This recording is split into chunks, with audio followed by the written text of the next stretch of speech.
नमस्कार। South Asia monitor के Sam podcast में आप सभी का स्वागत है। दोस्तों, आज हम बात करेंगे रूस यूक्रेन युद्ध के बारे में। कोविड महामारी के बीच लगभग 6 महीने से चल रहे इस युद्ध के कारण पूरी दुनिया में अस्थिरता का वातावरण पैदा हो गया। आपूर्ति श्रृंखला बाधित होने से महंगाई चरम पर है और दुनिया में मंदी का खतरा मंडराने लगा है। और अब रूसी राष्ट्रपति व्लादिमीर पुतिन ने युद्ध और तेज करने की पश्चिमी देशों को धमकी दे दी है। देश में लगभग 3 लाख सैनिकों की आंशिक तैनाती की उन्होंने घोषणा की है।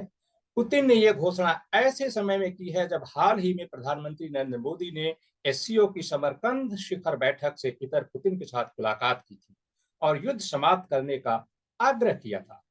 पुतिन के इस नए कदम के क्या मायने हैं और यदि युद्ध तेज होता है तो दुनिया पर, खासतौर से भारत पर इसका क्या असर होगा, इन तमाम मुद्दों पर बात करने के लिए आज हमारे साथ मौजूद हैं रक्षा और विदेश मामलों के जाने माने विशेषज्ञ कमोडोर सी उदय भास्कर। सैम पॉडकास्ट में आपका बहुत बहुत स्वागत है। धन्यवाद। सबसे सबसे पहले आप हमें ये बताएं कि रूसी राष्ट्रपति व्लादिमीर पुतिन के इस ताजा बयान के क्या मायने हैं, दुनिया को इसे किस रूप में लेना चाहिए।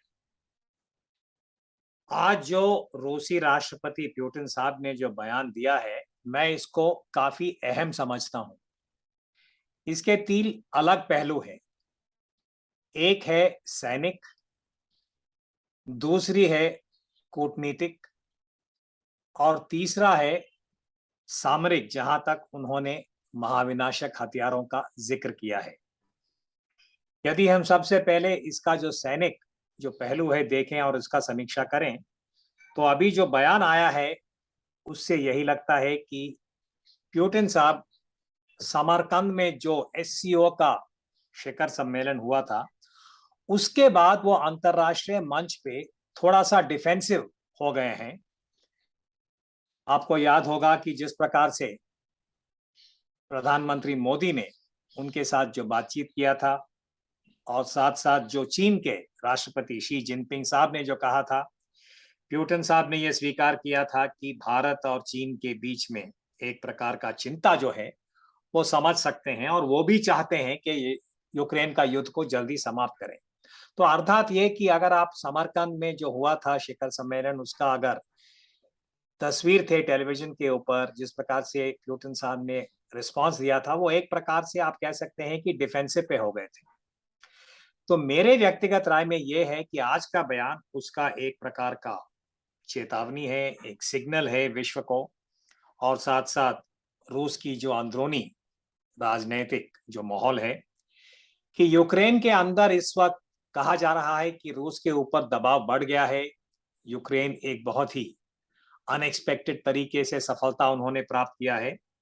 तो सैनिक दृष्टिकोण से पुतिन साहब ने जो रिजर्व्स हैं 3 लाख के आसपास उनको बुलाया है और साथ साथ उन्होंने इसमें एक राजनैतिक और जो कानूनी मुद्दा भी जोड़ दिया कि रेफरेंडम करेंगे और उससे रूस के संविधान से उनको एक प्रकार की लेजिटिमेसी मिल जाएगा, जो भी टेरिटरीज वो रूस में शामिल करना चाहते हैं। दूसरा, मैं समझता हूं अगर आप कूटनीतिक जो इसका दायरा है उसका समीक्षा करें, समरकंद एससीओ समिट के बाद अभी विश्व में सबसे बड़ा मंच है यूनाइटेड नेशंस, न्यूयॉर्क के अंदर बैठक हो रहा है और आज के दिन ही अमेरिका के राष्ट्रपति बाइडेन साहब बयान देंगे और यूक्रेन का युद्ध के ऊपर जरूर जिक्र होगा। कल फ्रांस के राष्ट्रपति मैक्रोन साहब ने भी इसी युद्ध के बारे में बात किया था, तुर्की के राष्ट्रपति ने भी किया था। तो इस दायरे में पुतिन साहब एक प्रकार का पुश बैक कर रहे हैं, क्योंकि ये युद्ध तो यूक्रेन के लिए अमेरिका और नेटो की समर्थन बहुत अहम है। तो ये दूसरा पहलू है, एक खास सिग्नल कि रूस की दृढ़ता जो है वो किसी प्रकार से कम नहीं हो रहा है। जी, और जी। तीसरा जो चिंताजनक है वो है महाविनाशक हथियार, और मैं समझता हूं कि वो बहुत ही अहम है कि रूस के राष्ट्रपति ने परमाणु हथियार के ऊपर इशारा किया है। सरोज जी। जी, लेकिन इसमें बात ये एक जुड़ती है कि अभी एससीओ में जो प्रधानमंत्री नरेंद्र मोदी के साथ पुतिन की बातचीत हुई थी और उसमें उन्होंने कहा था कि हाँ, रूस भी इस बात से चिंतित है और हम जल्द से जल्द युद्ध समाप्त करना चाहते हैं। पुतिन की वो बात और आज का जो उनका अचानक दिया हुआ बयान है, इन दोनों में क्या कुछ अंतर संबंध बनता है? क्या पुतिन का यही तरीका है युद्ध समाप्त करने का? साहब देखिए, समरकंद में भी प्यूटिन साहब ने, जब उन्होंने मोदी साहब के साथ, शी जिनपिंग साहब के साथ और बाकी जो वहां पे नेता आए थे, उनके जितने भी वहां टिप्पणियां थी, उसका अगर आप सारांश देखें तो वो यही कह रहे थे कि यूक्रेन इस वक्त युद्ध को समाप्त करने के लिए तैयार नहीं है। और उन्होंने आरोप जो है यूक्रेन पे ऊपर रखा है कि वो तैयार नहीं है इसको डायलॉग या डिप्लोमेसी के माध्यम से करें, और इसलिए रूस के पास और कोई विकल्प नहीं है। और बार बार वो कहते हैं कि ये एक प्रकार का स्पेशल ऑपरेशन है।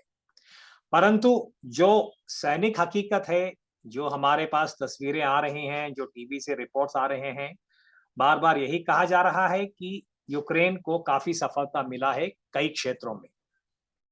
तो इसकी वजह से मुझे लगता है कि प्यूटिन साहब जो है मॉस्को जाने के बाद उन्होंने अपना रिकैलिब्रेट किया होगा। इसलिए मैंने कहा कि ये एक प्रकार का कैलिब्रेटेड एस्केलेशन है उनके तरफ से।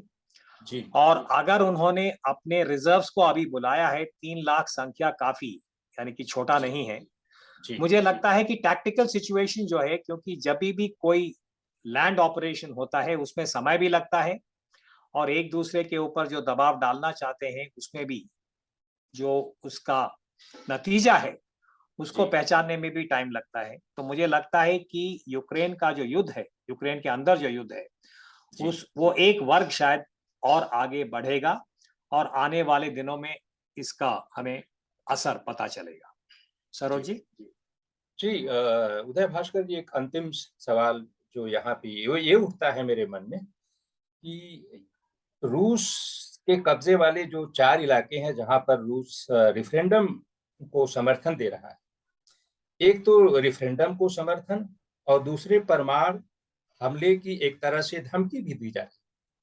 यदि ऐसा कुछ होता है तो क्या ये माना जाए कि ये बात विश्व युद्ध की तरफ बढ़ रही है? और यदि इस तरह की स्थिति बनती है, ये एस्केलेशन और बढ़ता है और युद्ध विश्व युद्ध होता है, तो फिर इसका हासिल क्या होगा? साहब देखिए, अभी यूक्रेन के अंदर जो जंग चल रहा है, हालांकि वो शब्दकोश मॉस्को के तरफ से कुछ और भी हो, जो इस वक्त हकीकत है पूरे विश्व के सामने है। और मोदी साहब ने इसी का जिक्र किया था समरकंद में, जब उन्होंने कहा कि यूक्रेन के युद्ध की वजह से पूरे विश्व का जो इस वक्त फूड सिक्योरिटी, लोगों के लिए जो खाना है, और साथ साथ जो सप्लाई चेन्स है, सबके अंदर एक प्रकार का डिसरप्शन हो गया है। कई जगह, जैसे अफ्रीका के 2-3 नेता जो आए थे, सेनेगल के राष्ट्रपति साहब ने भी यही कहा था कि बहुत वहां पे असर हो रहा है और उथल भी बढ़ रहा है। तो इस वक्त यूनाइटेड नेशंस जनरल असेंबली में जो बैठक हो रहा है, रूस के विदेश मंत्री भी वहां पे बात करेंगे, और पूरा दबाव तो है रूस के ऊपर। जी, और समरकंद के शिखर सम्मेलन के बाद शायद प्यूटिन साहब ने भी ये एक प्रकार से पहचान लिया है कि उनको उस प्रकार का समर्थन नहीं मिल रहा है जो भी वो सोच रहे थे। तो जब भी जंग होता है, राजनैतिक उद्देश्य और सैनिक पहल में एक प्रकार का तालमेल की जरूरत है। जी, और अगर प्यूटिन साहब या रेफरेंडम के बाद ये कहेंगे कि हमारा पॉलिटिकल ऑब्जेक्टिव जो है, हमें सफलता मिल गया है, और ये जो 4 प्रांत है हम रूस में शामिल कर देंगे, हो सकता है कि उसके बाद वो डायलॉग के लिए एक प्रकार का तैयारी या दायरा बन सकता है। और टर्की ने इसी प्रकार का इशारा दिया था, फ्रांस ने भी। तो देखना है कि अगर उनके पॉलिटिकल ऑब्जेक्टिव्स थोड़ा बहुत उनको सफलता अगर मिल जाता है, तो जी, शायद डायलॉग की तरफ मॉस्को भी तैयार होगा। सरोज जी। यानी कि ये माना जाए कि पुतिन लगभग वहां पर फंस चुके हैं और एक तरह से वहां से निकलने का एक रेफरेंडम के जरिए एक रास्ता निकाल रहे हैं ताकि अपने देश में ये बता सकें कि उन्होंने कुछ इस युद्ध से हासिल किया है। तो उदय भास्कर जी, इस चर्चा में भाग लेने के लिए और दुनिया के सामने आ खड़े हुए इस सबसे बड़े संकट पर विस्तार से बातचीत करने के लिए आपका बहुत बहुत धन्यवाद। तो दोस्तों, सरोज कुमार को दीजिए इजाजत। हम फिर मिलेंगे एक नए मुद्दे के साथ।